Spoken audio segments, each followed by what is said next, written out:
Hello guys, my name is Nick and I welcome you to the channel. In this video we'll be covering React Spinner.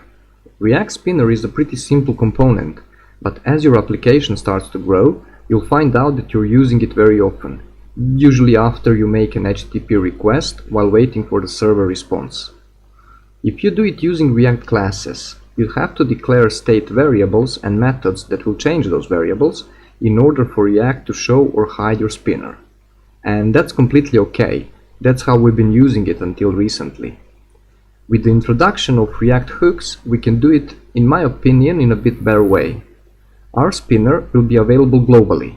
By that I mean that we can just import it and run it with almost no configuration required. We achieve this by using a custom hook that we are going to build. In this case we're gonna call it use spinner. I added an extra customization to make it either overlay the screen or be contained inside its parent element.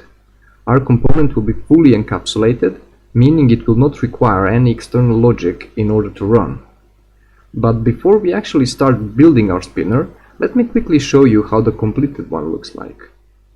This is the spinner I've been talking about. There are two options. First one is to contain it within the parent, like this. And the other one is to overlay the whole screen.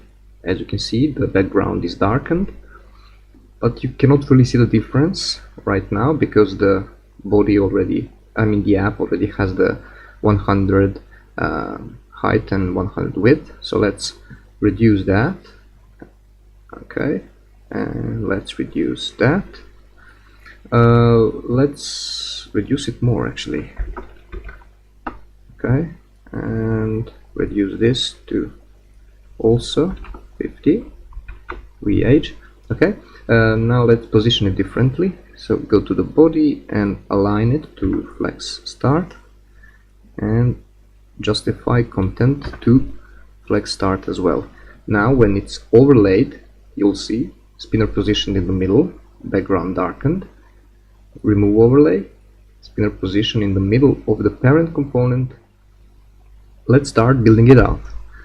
I already created React Boilerplate. If you're unsure how to do that, you can see it and learn it in the video that is gonna show up in the top of your screen. Let's drag the empty project in here. As you can see, it's resembling what we did in the boilerplate. So the app is clean, index is also clean. We removed all the styles, we removed logo and the service worker. But this app component is actually a class component and we want to do this with hooks instead. So let's just add use state hook and let's change this to functional component. So it's going to be const app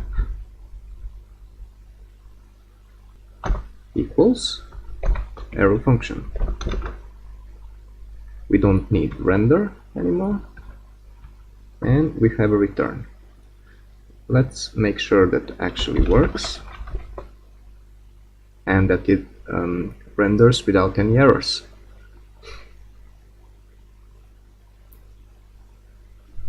It works.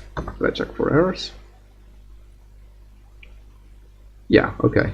It's just telling me that I did not use any state. Let's start out by writing the HTML first. What we need a div that will be the container for our inputs and for our checkbox and our button to do a fake HTTP request that will actually trigger the spinner. So let's do that first. Let's create a div with a class name of input group. We want to have input with the type of checkbox inside of it. Let's name it overlay because there we will control the overlay of the spinner. What the heck? Overlay. Let's create a label for it. It's gonna be for overlay play, and it's gonna say overlay. Okay, we now need a button that will trigger the fake request. It's gonna say fake patch, and let's add an on-click event and bind it to a function that we can call fake patch. Now let's create that method. It's gonna be const fake patch, which will be an arrow function.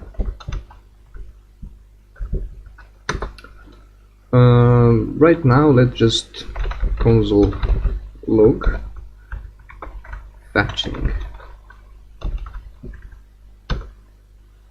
Okay.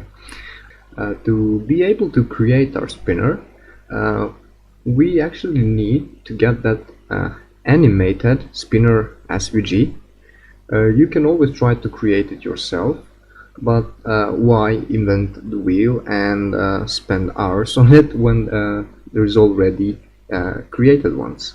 If you go to loading.io, you can find many different spinners that are, some are free, for some you need to pay for, but overall it's a very good service. Let's try to mimic the spinner we used in the already finished app. It's gonna use this color, this orange color, and that's pretty much all we need. We just need to make sure that the background is transparent, so it's not set like no, because then we have gonna have a big white square background. So select transparent and download as SVG. We click that, yes, download, and there it is. That's our spinner. We go to downloads. Here's our spinner. Let's cut it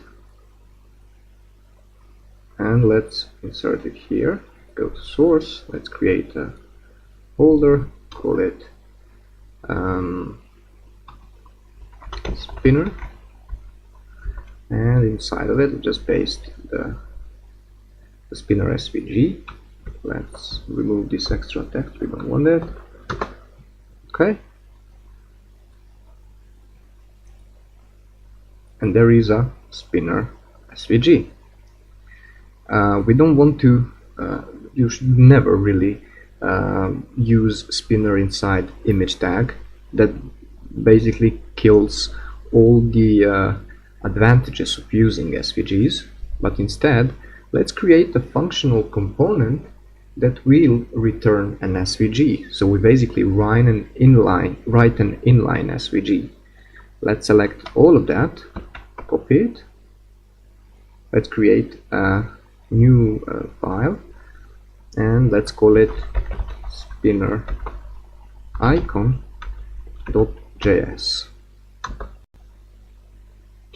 Yes, I want to add it to Git. Let's create a simple component. It's going to be a functional component that returns our SVG. It doesn't need any props or anything. This is not a correct syntax for JSX. We need to change it a bit. Style in JSX accepts an object. Okay, something like this. And this one needs to be in the double quotes. This syntax will work. I don't know if there is any error mistake. We'll see that later. We created our icon.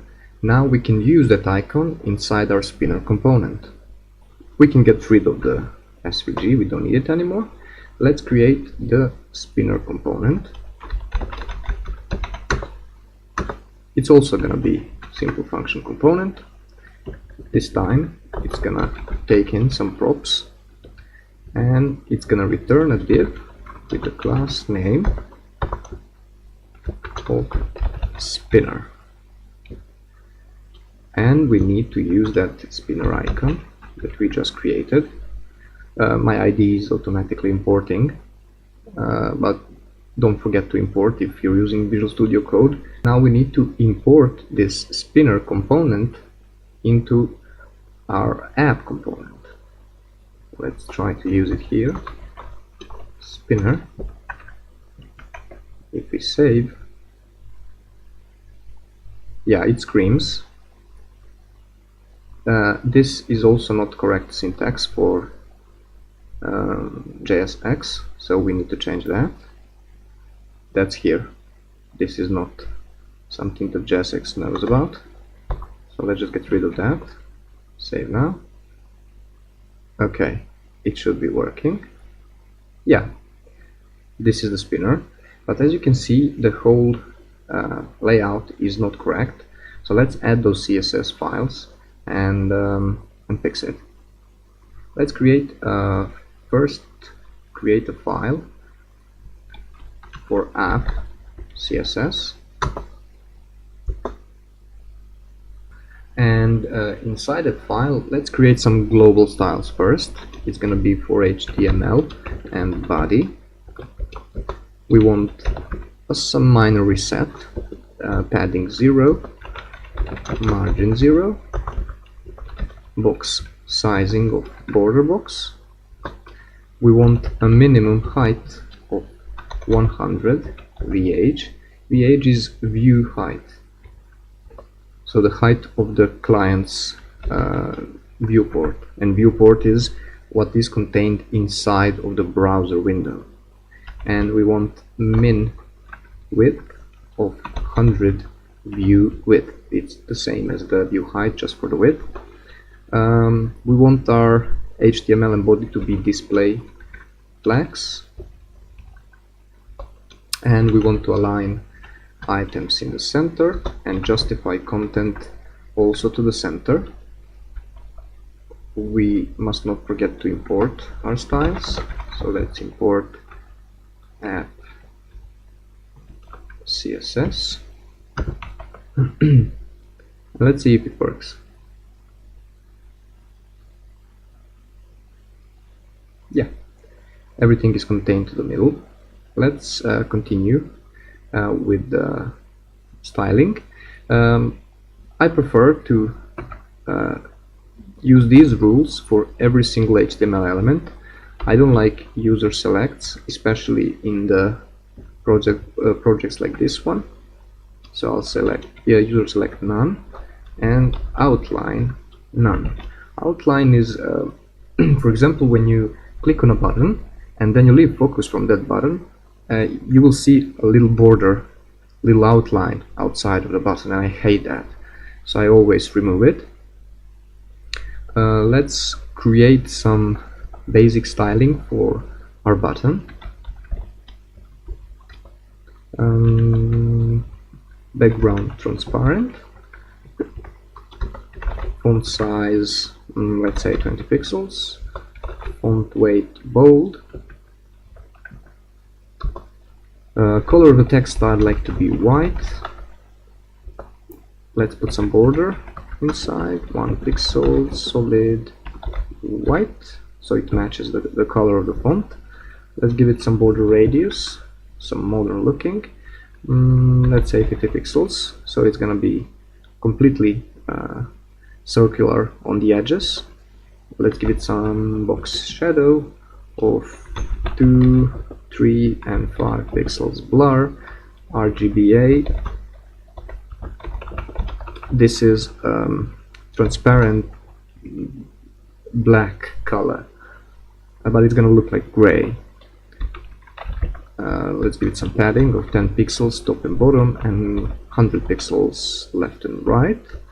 Cursor to pointer, so the user knows that he can click the button. And because we also created some animations on hover, let's actually give it a transition styling. So transition, I want to transition on every property, it's gonna be 0.25 seconds, and the style will be ease in. Now let's actually create that hover effect. So button on hover, I want to transform and scale it. Transform.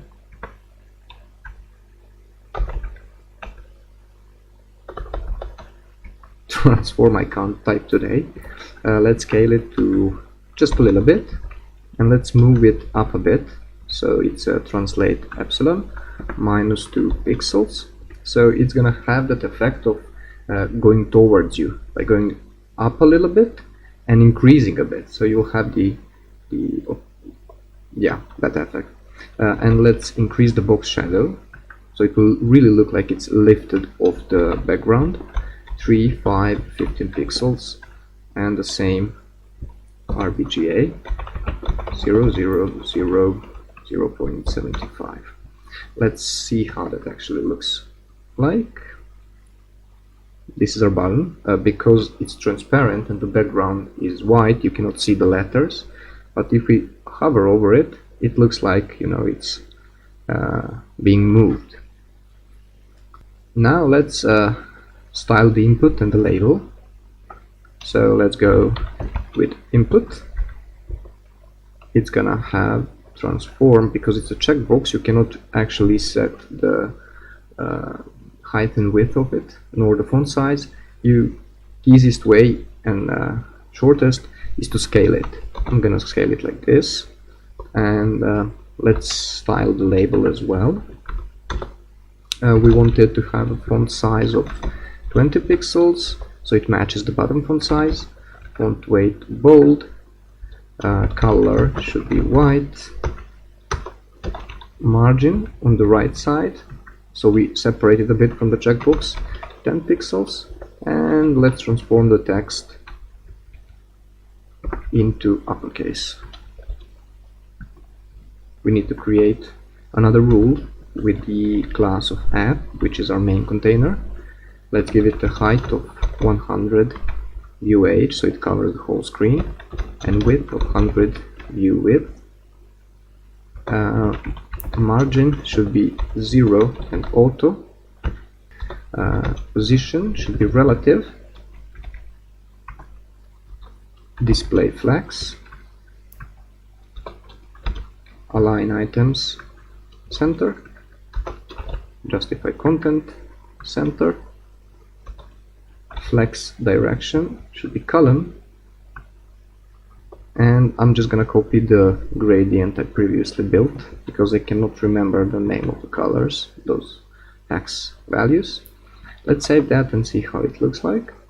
I would like to create some spacing between those two, and I already created a div called input group. So all I need to do is create a rule for a class of input group and give it a margin of 20 pixels top and bottom, and 0 left and right. Before we continue with the creating logic, we should actually create the styles for spinner first, so we can see the differences between an overlay and a non-overlaid one. So let's create a spinner CSS. Let's create the rules for a class of spinner. I want height to be 100% of its parent element, width also 100% of its parent element. I want it to be display flex with align items center and justify content center. Position should be absolute, left 0 and top 0. We also need to increase Z index. Let's give it some high Z index of 1000. Spinner is in this case not the actual SVG, but the container holding that SVG. So I want that container to take a full height and full width of its parent element. Right now we aren't really doing anything, we're just rendering a spinner no matter what, but I'm gonna change that. Let's create our custom hook that will hide and show the spinner depending on the state from where it's been called. So let's create a file called useSpinner.js. Let's create a functional component, simple function component, okay. Let's call it, it's useSpinner but with a lowercase. It's gonna take in some property, we don't know yet which one. Let's just call it prop. We need to import useState.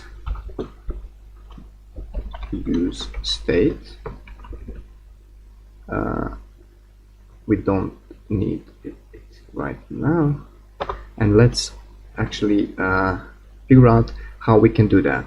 We need one variable flag that will trigger the showing or hiding of the spinner. If we use the useState, let's call it visible. So if the visible is true, this component will return a spinner. If this value is false, it will return null and eventually removing the spinner. And we need set visible to be able to change that. And useState, initial value should be false. We don't want to present a spinner initially, only when some action happens.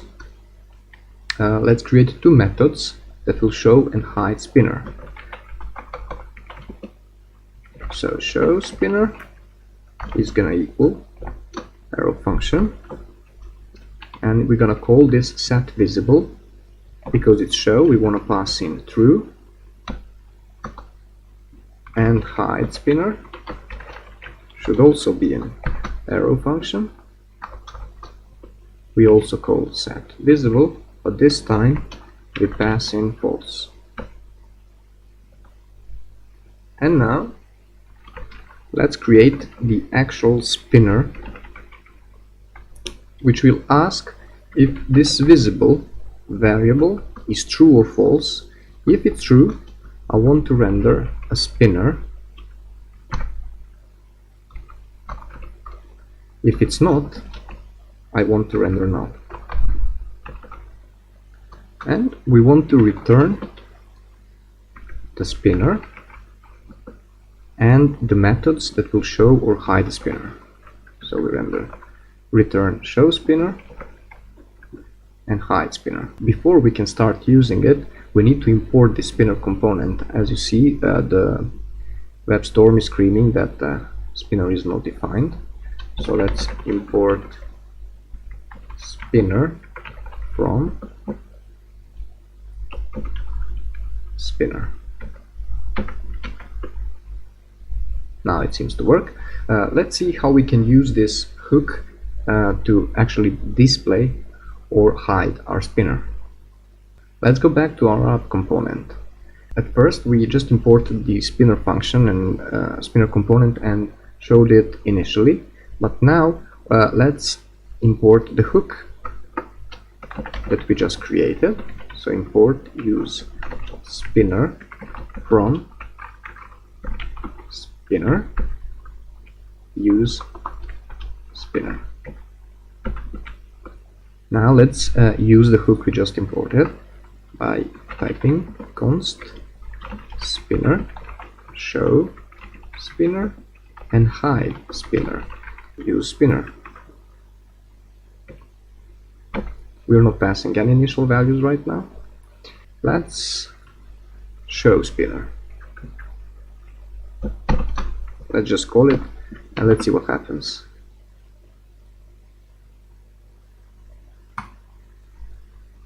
If you're wondering why nothing is happening, let's take a look at our code. We did everything. We used the hook, but we did not use this spinner nowhere inside our markup. So it would render but doesn't know what to render and where to render it. So let's just add it just below the button. Let's render our spinner and let's see now. But as you can see, it will never disappear. It's gonna run forever. In the normal use case, you would call a server, request something from the server, show the spinner just before you make a request, and then once the server responds and tosses you back the data, then you would hide the spinner and continue using your app. Let's try to fake that logic. Inside the spinner, we want to show, let's say we just called server, and then let's create set timeout to mimic the server response. So it's an arrow function, it's a callback, and let's pass the hide spinner inside of it, and let's call it after 3 seconds. You go back to the browser, click on the page, pack fade. Yeah, it goes in and it's done. This overlay right now does nothing, so let's try to implement that as well. We can do that by changing our hook and changing our spinner. So let's go to a spinner hook. Let's change this prop to an actual property called overlay, and let's use that overlay property and pass it to our spinner property.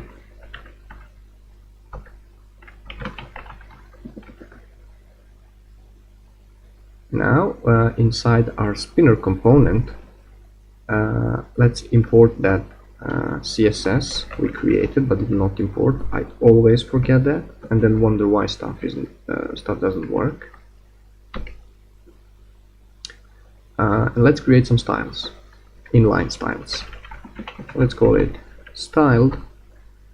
It's gonna come from props overlay.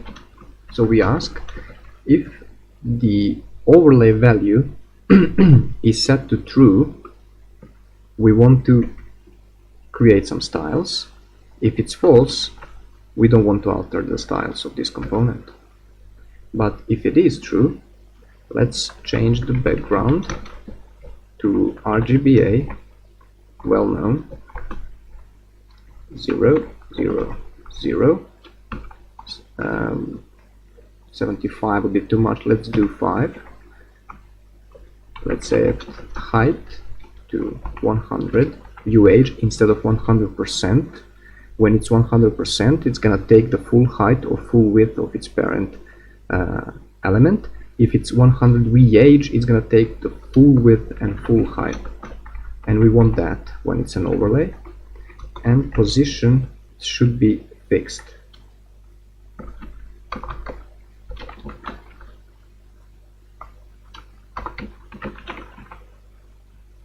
Let's give it some inline style,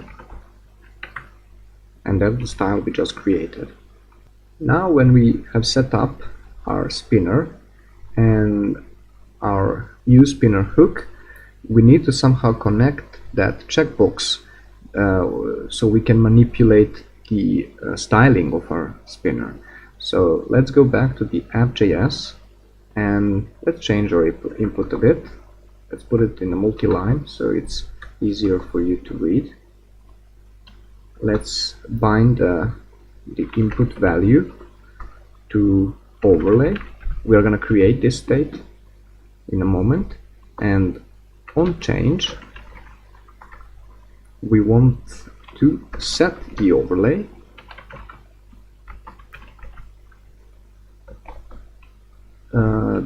to e target and value, and let's create that state. So it's overlay set overlay, and it's going to use hook use state with initial value of false.